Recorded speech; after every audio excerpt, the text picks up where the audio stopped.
हरिओम नमः शिवाय भक्ति विशेष परिवार को आपण मानक पुणी थे स्वागत।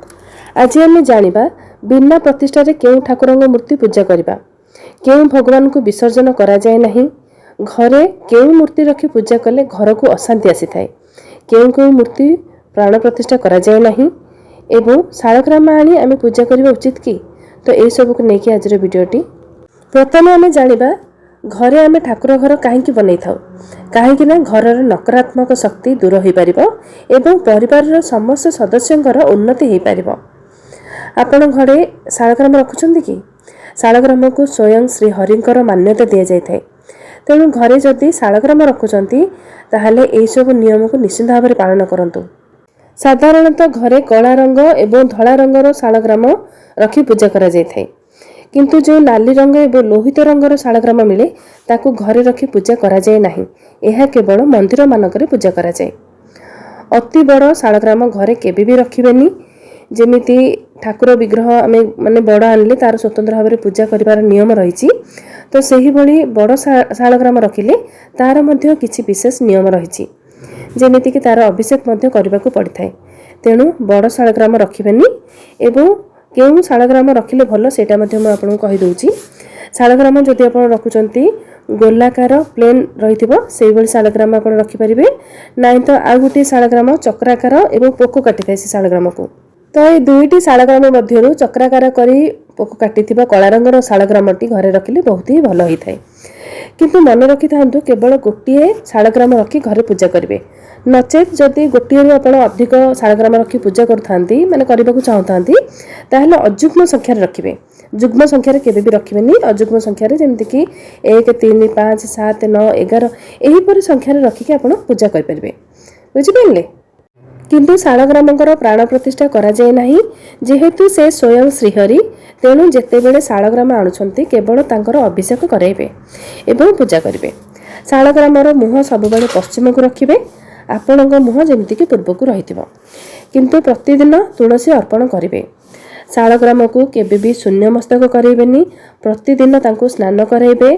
गोटे पात्र रे प्रतिदिन गंगा जल हो, क्षीर हो, पंचामृत हो, नचेत बास जल रे शंखरे तांको स्नान कराई पारिबे।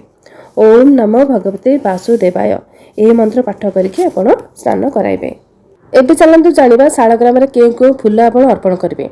शालग्राम रे धळा, हळदिया, पद्म फूल, श्वेत पद्म, चंपा, मालती, सुगंधराज, मल्ली, अपराजिता, गंगशिउली एवं मंदार मध्य दे परिबे, किंतु लाल मंदार देबेनी, हळदिया एवं धळा मंदार आपण दे परिबे। शालग्राम रे सबुबले तुलसी पत्र देबे, बेल पत्र देबे नाही। केवल कार्तिक मासर वैकुंठ चतुर्दशी रे बेल पत्र दिया जाए, काहेकिना सेही दिन जेहेतु वर्षक थरे हरिहरंकर पूजा करा जाए, केवल सेही गोटिए दिन कार्तिक मासर वैकुंठ चतुर्दशी दिनटी मन रखि थांतु। केवल ए गोटिए दिन रे आपण शालग्राम ऊपर बेल पत्र देई पूजा करि परिबे, बुझि पाइले। एबे चलंतु जानिबा केउ केउ मूर्तिंकर प्राण प्रतिष्ठा करा जाए एवं केउ केउ मूर्तिंकर प्राण प्रतिष्ठा करा जाए नाही एवं विसर्जन मध्य करा जाए नाही। जदि आपण घर को पत्थर, काठ, सुना, रूपा, पितल एही सब धातुर मूर्ति आनिले ताहले निश्चय ए सब मूर्तिंकर प्राण प्रतिष्ठा करिवे, किंतु शालग्राम एवं बाणलिंग एमानकर प्राण प्रतिष्ठा करा जाए नाही किंबा विसर्जन मध्य करा जाए नाही। एबे चलंतु जानिबा घरे केउ केउ देवादेवींकर केतोटी फोटो बा मूर्ति रखिके आपण पूजा करिवे नाही, काहेकि ना एही क्वेश्चन आपण मानकर बहुत आसे। तो निश्चित रूपे मन देखि सुनंतु, घरे केबे दुईटी शिवलिंग, तीनोटी गणेश, दुईटी माने एका भली शंख, दुईटी सूर्यंकर जंत्र, तीनोटी दुर्गांकर फोटो, दुईटी शालग्राम घरे आपण रखिके पूजा करिवे नाही, बुझिएला। ता सहित भांगी जाइथिबा मूर्ति, बंका हो जाइथिबा मूर्ति, आखि बाहर जाइथिबा मूर्ति, ए सब मूर्ति केबे भी आपण रखिके पूजा करिवेनी। एहा को पूजा करबा द्वारा घर को निश्चित भाव में अशांति आसिथाय। एठी आपण मानकु गोटे गुरुत्वपूर्ण कथाटी कहि रखुची, निश्चित भाव में ए कथाटी आपनकर बहुत उपकार आसी परिबो। से कथाटी होउची, चौरा रे तुलसी गछ सुखी गले आपण कोन करिवे। सुखिला तुलसी गछ को केबे भी फोपाड़ीबेनी किंबा पानी रे विसर्जन करिवेनी, काहेकि ना बहुत लोक अछंती फोपाड़ी दै थांती किंबा पानी रे विसर्जन कर दै थांती, किंतु जदि भी आपण जानना हांती एई भली भूल करिवेनी।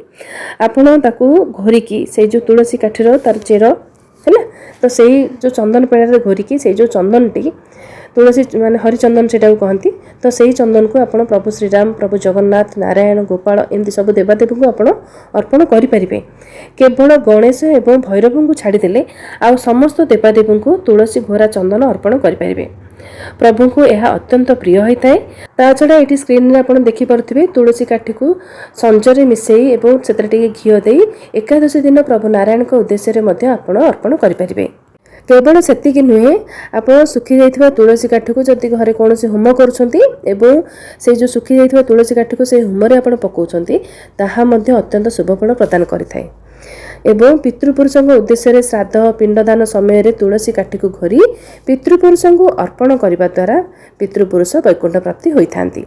ता छड़ा आपड़ जदि संध्या समय हो कि सकाळ समय हो जदि आप तुलसी काठी को धूप करी ठाकुर पाखे लगाती जहाँकि मुझे टे पूर्व मैंने देखी केमती दीप प्रस्तुत करके लगे तो जदि से भाव में आप प्रभु नारायण दीप प्रस्तुत करके लगाती ताहले 100 गाई दान कले जी पुण्य फल मिले प्रभु श्रीहर को तुलसी काठर जदि धूप दियंती आपन को समान भाव में से पुण्यफल प्राप्त हो। आशा करुच्ची आज भिडियो आपण मनर थिबा बहुत प्रश्नर उत्तर आपको मिल जाइथिबो। तो आज भिडियोटी को मैं एंड करुच्ची पुणी देखा आपण सहित नेक्स्ट भिडियो रे रहिली नमस्कार।